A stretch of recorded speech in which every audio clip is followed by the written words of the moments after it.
Bonjour à tous et merci à la FEF de m'avoir sollicité pour cette présentation sur le HELPAC syndrome. Je n'ai aucun lien d'intérêt pour cette présentation.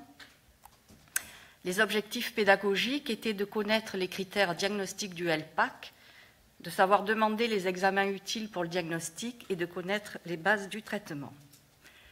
Alors, un rapide rappel physiopathologique. Les trois constituants de la bile, que sont les phospholipides, les acides biliaires et le cholestérol, sont sécrétés dans la bile par des transporteurs, permettant ainsi la solubilisation du cholestérol. Dans le HELPAC, comme son nom l'indique, Low Phospholipid Associated Cholelithiasis, la bile est pauvre en phospholipides en raison d'une mutation du transporteur. Et ceci a pour conséquence d'entraîner la solubilisation du cholestérol en formant des microcristaux, voire des calculs cholestéroliques, vésiculaires et hépatiques. La bile, qui est pauvre en phospholipides, a également un fort pouvoir détergent sur la membrane des cholangiocytes et l'inflammation créée va être en partie responsable des symptômes présentés. Alors, pour le premier cas clinique, je vous propose celui d'une jeune femme de 25 ans qui a présenté des crises de coliques hépatiques récidivantes avec des calculs vésiculaires à l'échographie et une discrète élévation de la gamma-GT, le reste du bilan étant normal. Elle a donc subi une cholécystectomie et vous la voyez en consultation 6 mois après la cholécystectomie parce qu'elle a une récidive des douleurs biliaires. Elle vous signalera à l'interrogatoire que sa mère a eu une cholécystectomie à l'âge de 30 ans. Elle a un examen clinique qui est normal, un IMC normal. Elle a des tests biologiques hépatiques au moment où vous la voyez normaux et elle a une échographie abdominale récente post-cholécystectomie qui est normale. Alors, la question posée est la suivante. Devant cette récidive symptomatique biliaire, quels arguments peuvent vous faire évoquer le diagnostic de syndrome HELPAC? L'âge de la patiente, l'antécédent de cholécystectomie chez sa mère, l'élévation de la gamma-GT lors de la cholécystectomie, l'absence de surcharge pondérale et l'absence de signes de cholécystite lors de la cholécystectomie. Alors, là... oh, pardon. Les votes se font, hop là, les votes se font au même endroit que pour poser les questions dans l'application. Il faut que je fasse start vote, mais ça ne marche pas. Ça ne marche pas. Start vote. Alors, ils m'ont dit d'appuyer à peut-être. Voilà. Allez. Je vais montrer la réponse. Bon.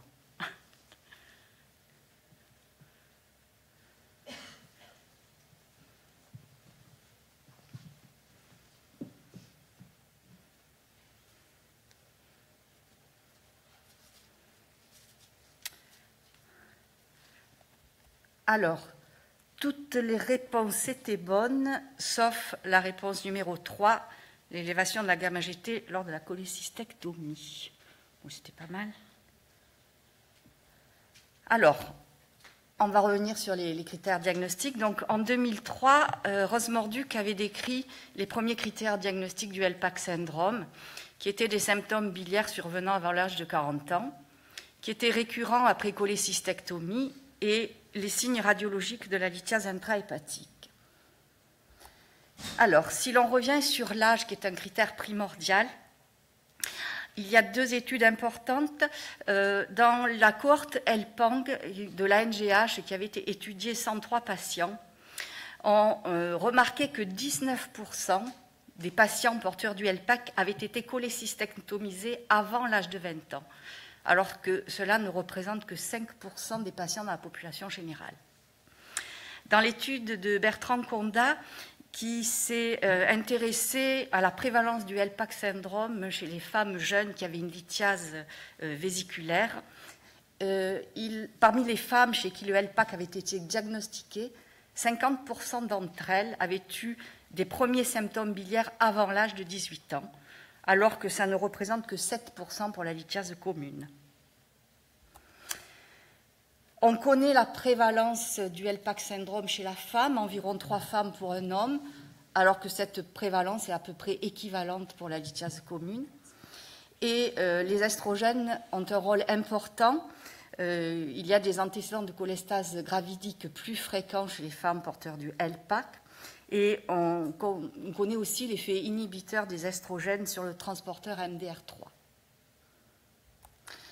En ce qui concerne le poids, la fréquence du surpoids est connue dans la lithiase biliaire commune. Environ 70% des patients ayant une lithiase commune ont un surpoids, alors que c'est nettement moins fréquent dans le syndrome LPAC.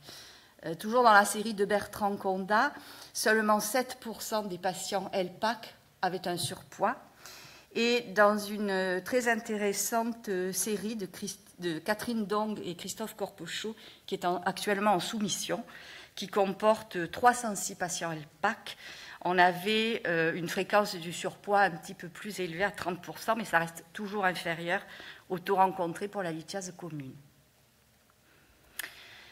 Alors, on pourrait peut-être envisager de nouveaux critères diagnostiques à côté de ceux décrits par Rose Morduc, ou du moins les affiner. Et je propose les critères suivants.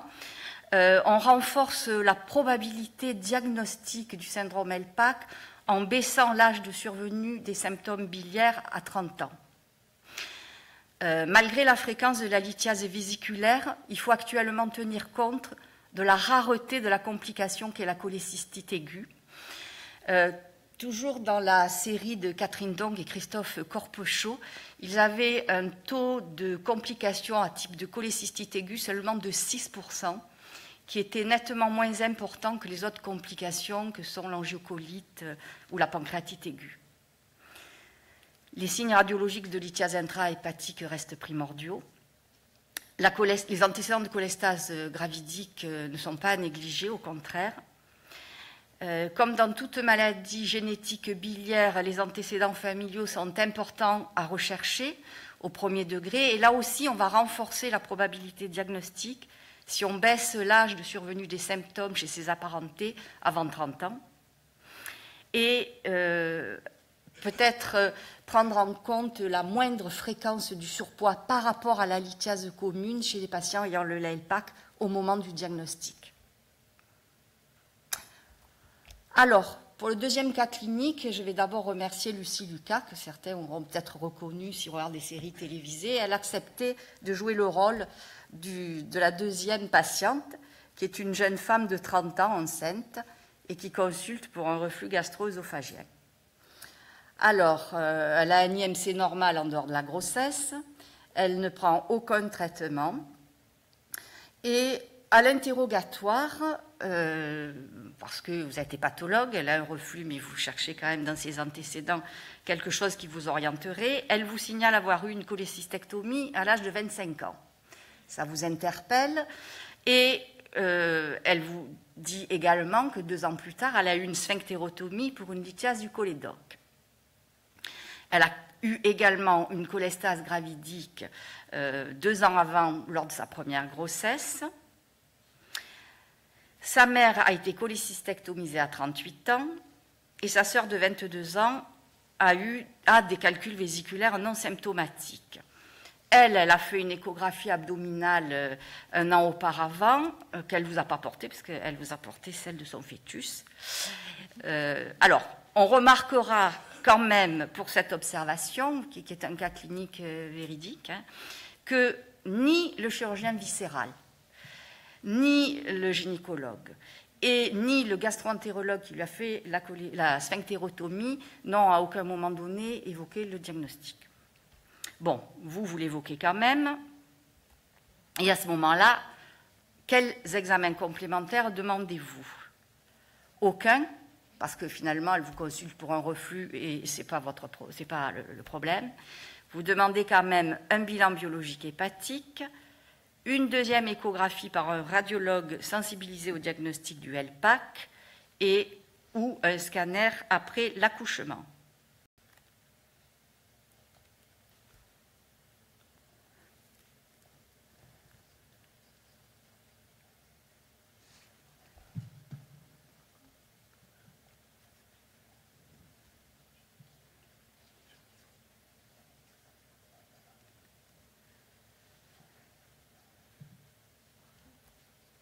Alors, c'est très bien, puisque les bonnes réponses étaient celles que vous m'avez répondues.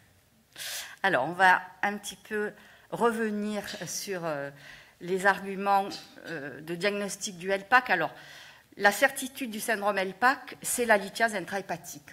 Il y en a, on en est quasiment à peu près sûr. Alors, il y a deux arguments évocateurs. C'est tout d'abord celui de la couleur très claire des calculs. Et ça, peut-être, c'est important au niveau du chirurgien viscéral qui va opérer vos patients, de lui demander quelles étaient la couleur des calculs. Et nous, actuellement, nos chirurgiens, quand ils opèrent des patients très jeunes et qu'ils voient des calculs quasiment blancs au niveau vésiculaire, me les adressent en consultation pour que je fasse l'interrogatoire de dépistage. L'autre argument évocateur, c'est l'échographie, on va y revenir. Il y a deux arguments de certitude, mais qui ne vont pas beaucoup vous servir. Le premier, c'est la composition de la bile qui est faible en phospholipides, on l'a vu, mais ça ne se demande jamais. Ça se fait dans des laboratoires spécialisés, c'est plutôt pour le domaine de la recherche. Et l'autre argument, c'est la mutation ABCB4 qui, cependant, est loin d'être constante. Alors, pour revenir sur les images échographiques, vous avez à gauche un diagnostic de calcul intrahépatique qui n'est pas trop difficile. Hein. Ce sont des images hyperéchogènes avec le cône d'ombre typique, mais qui sont situées au niveau des voies biliaires intrahépatiques. L'image du milieu ici, qui est l'aspect en queue de comète, qui est ce spot hyperéchogène, est quand même un petit peu plus difficile à rechercher. Il faut bien sensibiliser le radiologue. Et le dernier signe à droite, qui est le twinkling sign, alors ça c'est très difficile. C'est un artefact de scintillement au niveau des voies biliaires intrahépatiques et il faut vraiment que le radiologue sache faire cet examen. Là, une iconographie qui est plus parlante, un macro-calcul dans les voies biliaires intrahépatiques gauche en échographie, qui va être vu sur l'IRM avec une image de distension d'amont. La même chose au niveau des voies biliaires intrahépatiques droite, un macrocalcul bien visible avec son cône d'ombre et la dilatation d'amont sur l'IRM. Ça, c'est plus facile. Alors, à qui proposer le dépistage échographique? Chez un patient porteur de LPAC, il faut le proposer aux apparentés du premier degré qui ont plus de 18 ans. Et il n'y a pas de consensus, mais je conseillerais, si l'échographie est normale, de la répéter quand même tous les 2 à 3 ans pour voir si des calculs apparaissent au cours de l'évolution. Et bien entendu, sur l'ordonnance de l'échographie, toujours bien sensibiliser le radiologue à ce que vous voulez rechercher. Y a-t-il un intérêt pour les autres examens? Pas pour le diagnostic de lithiase intrahépatique, mais bien entendu, l'écho-endoscopie si vous suspectez une lithiase du cholédoque ou une bile-IRM, le scanner abdominal pour le diagnostic des complications que sont les abcès ou les cirrhoses, et la bile-IRM de temps en temps peut être utile pour le diagnostic différentiel avec la maladie de Caroli qui reste quand même beaucoup plus rare. Alors, vous revoyez votre patiente après son accouchement du second enfant qui s'est fait sans problème. Cette fois-ci, elle vous amène son échographie abdominale sur laquelle vous voyez des aspects typiques de queue de comète. Cette jeune femme n'a plus aucune douleur d'allure biliaire et elle a un bilan hépatique normal. La question posée, quelle décision prenez-vous? Vous ne la traitez pas car elle ne se plaint de rien. Vous prescrivez un traitement par acide urso-désoxycholique. Vous lui conseillez une échographie dans 6 mois pour surveiller les aspects de queue de comète. Vous prescrivez une recherche génétique chez elle et chez ses 2 enfants. Alors, pourquoi? Là, j'arrive pas à faire le vote. J'arrive pas. Normalement, j'ai une petite... Voilà. C'est toi qui me bloque.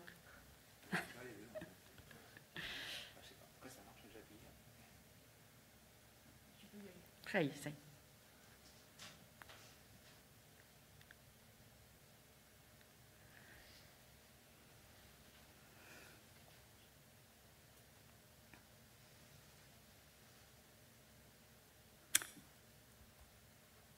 Ah, c'est bien. La seule question valable était, vous prescrivez un traitement par acide urso-désoxycholique. Alors, on va voir pour la recherche génétique. Pour la surveillance échographique des queues de comètes, 6 mois, c'est trop court. Il faut faire des contrôles beaucoup plus tardifs et nous allons revenir sur la recherche génétique. Alors, rapidement, c'est le gène ABCB4 qui est muté, donc on a une anomalie du transporteur MDR3 et une bile qui est faible, pauvre en phospholipides. Cependant, la mutation du gène ABCB4 ne se rencontre que dans moins de 50% des patients.